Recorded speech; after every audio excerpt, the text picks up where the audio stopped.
휴전협정의 최대 쟁점이었던 포로 교환 문제에 대해서 말씀드리겠습니다.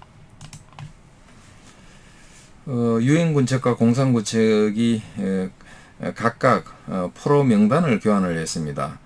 포로 교환을 하기 위한 사전 조치죠. 이때 북한이 제출한 명단을 보면은 유엔군 국군 합쳐서 포로가 11,559명이 있다, 이렇게 알려왔습니다.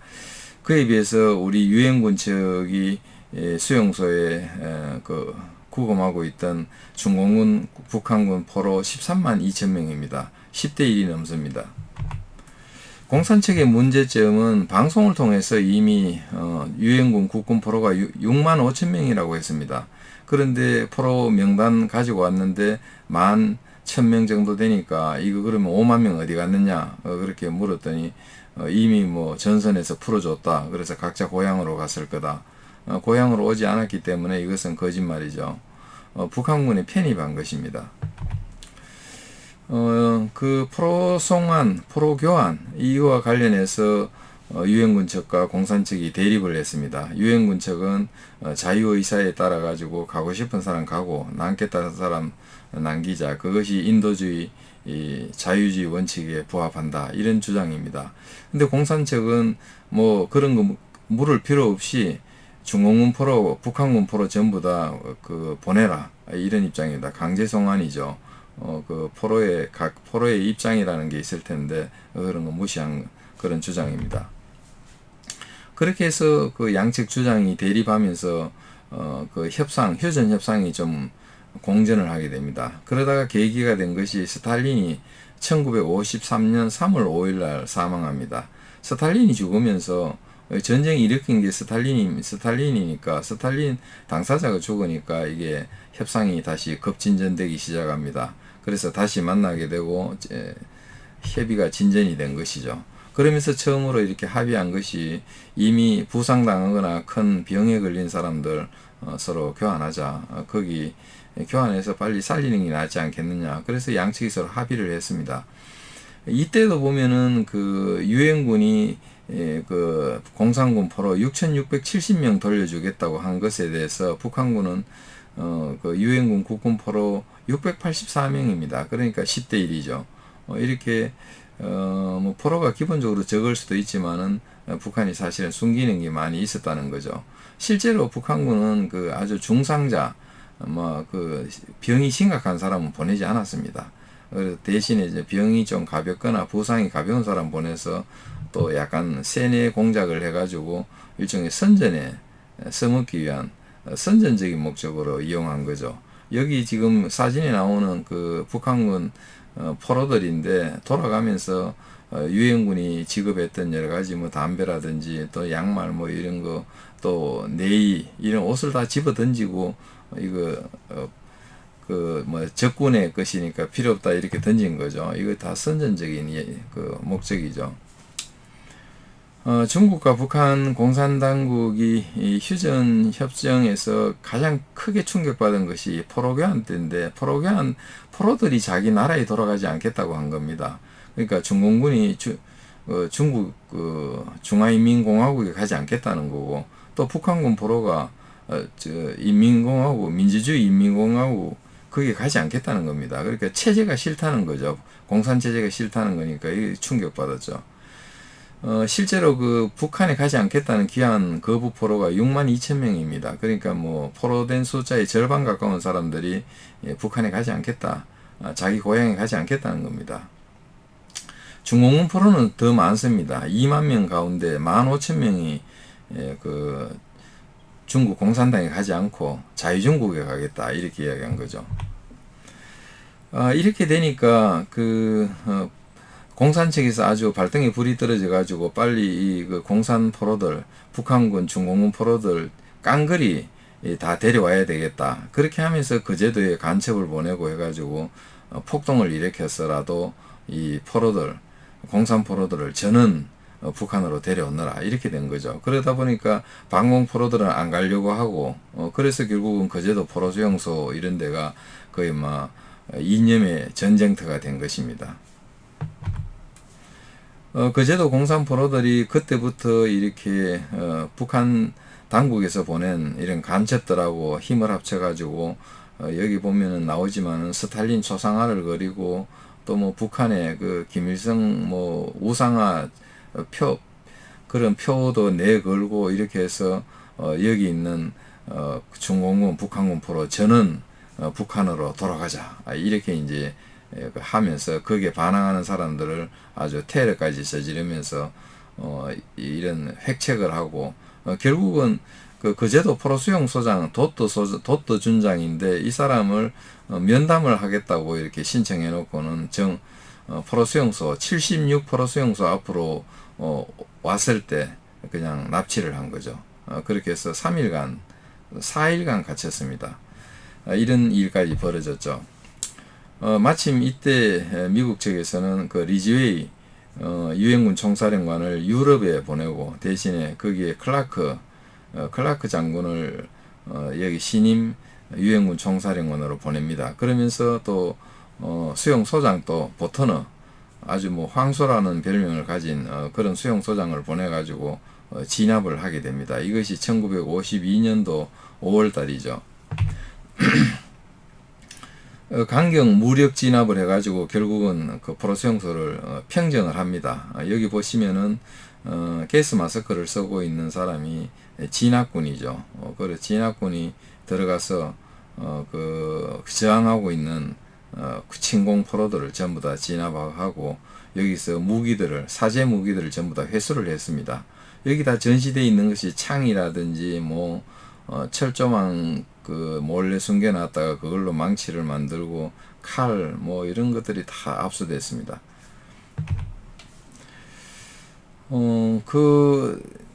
공산적과 유엔군 측이 포로교환에 이렇게 합의가 될 수 있었던 거는 서로 가겠다고 하는 사람들, 원래대로 자기 고향으로 돌아가겠다는 사람들, 그런 사람들은 그대로 포로교환을 했습니다. 그렇게 해서 8월 5일부터 9월 6일까지 33일 동안에 이제 그 판문점에서 포로교환을 했죠. 이때 우리 미군 3,314명이 돌아왔고 국군도 8,186명이 돌아오고 또 반대로 북한군 69,000명이 돌아가고 중공군 5,000명이 돌아갑니다. 그 전쟁 초기에 포로가 됐던 딘 소장도 38개월 만에 여기 귀환을 했죠. 지금 오른쪽 사진은 그 병원에서 치료받으면서 찍은 사진입니다.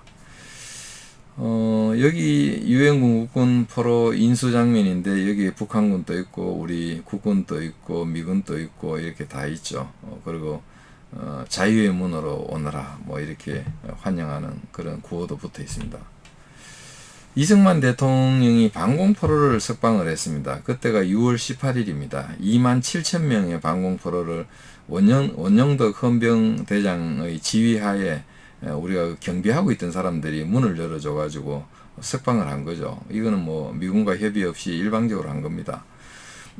이때 새벽 2시에 일제히 반공포로를 석방했는데 부산, 마산, 광주, 논산, 거제도 다 이렇게 해가지고 총 27,000명 나오자마자 다 이것도 우리가 준비해 놓은 그런 옷을 다 입혀버렸기 때문에 다시 이 사람들을 그 미군들이 다시 가두고 싶어도 가둘 수 없게 그렇게 우리가 조치를 했죠. 이승만 대통령이 왜 반공포로를 석방했느냐 우리가 이유를 좀 알아야 될 것 같습니다.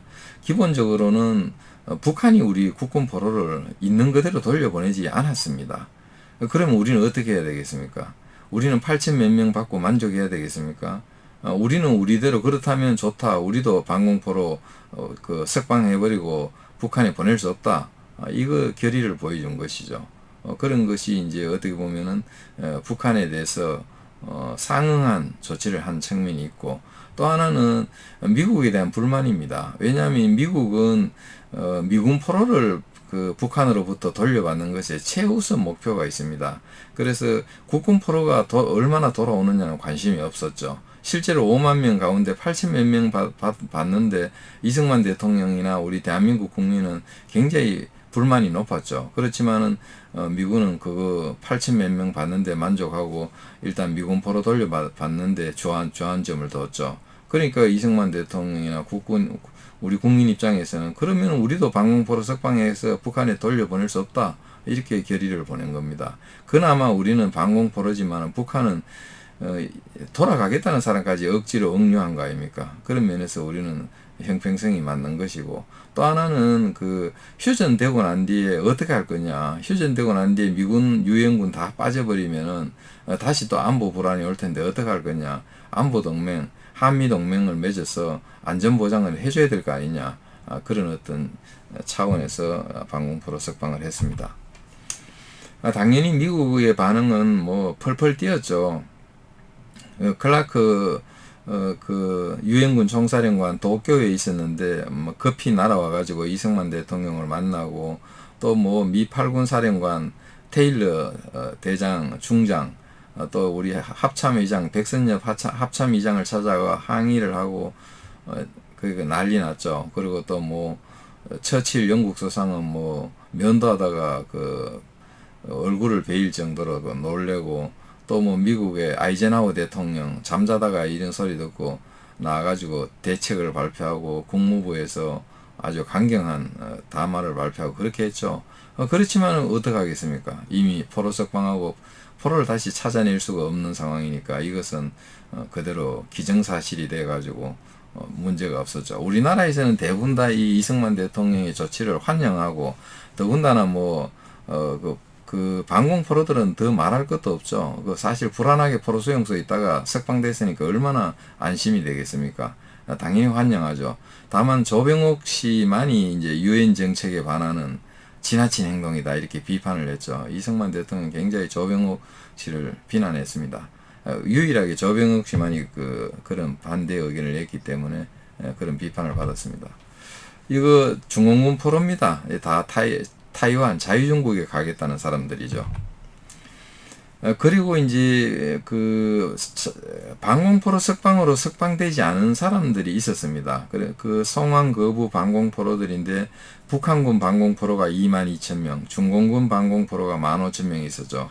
이 사람들은 석방이 아직 되지 않은 상황이기 때문에 중립국에서 이 사람들을 한 번 더 심사해가지고 진짜 의사가 뭐냐, 자유의사를 물어보고 원하는 의사에 따라서 보내자 이렇게 해가지고 인도가 의장국이 되고, 또 그 서방 측에서 스웨덴, 스위스, 우리 유엔군 측이죠. 스웨덴, 스위스를 중립국으로 추천하고, 공산 측에서 체코슬로바키아, 폴란드를 추천해가지고 그렇게 해서 다시 심사를 하게 됩니다. 이것이 이제 휴전협정 이후에 심사를 하게 되는데, 인도군에서는 티마야 장군이 의장으로서 인도군이 그 중립국성환위원회 경비를 하고, 그 경비된 속에서 중립국성환위원회가 그 방공포로들 북한군 22,000명, 중공군 15,000명을 데려와서 한 번 더 심사하는 거죠.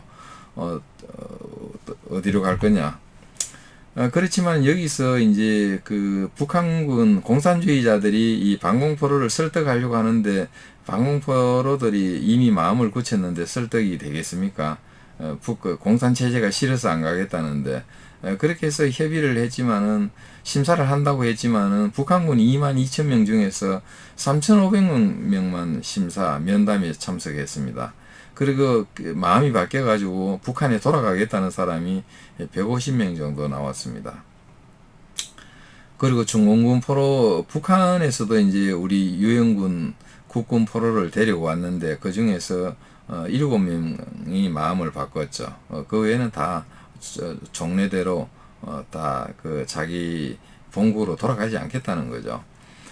그렇게 해서 결국은 시한이 정해져 있었기 때문에 3개월 시한이 끝나니까 이거를 종료를 하고, 이 티마야는 여기서 심사가 끝나지 않았지만 기한이 다 도래했기 때문에 이것을 종료를 하고 다 원래 의사대로 보냈습니다. 그래서 22,000명 방공포로는 우리나라 남쪽에 대한민국에 남게 되죠.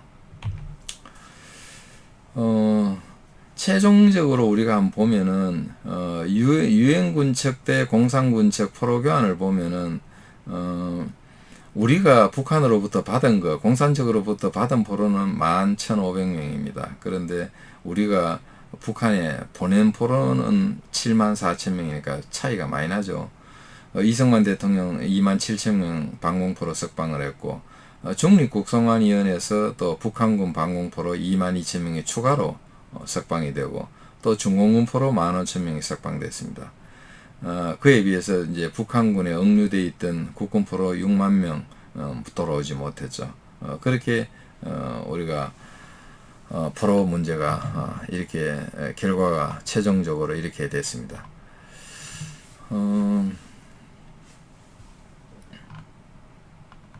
예, 이상으로 강의를 마치겠습니다.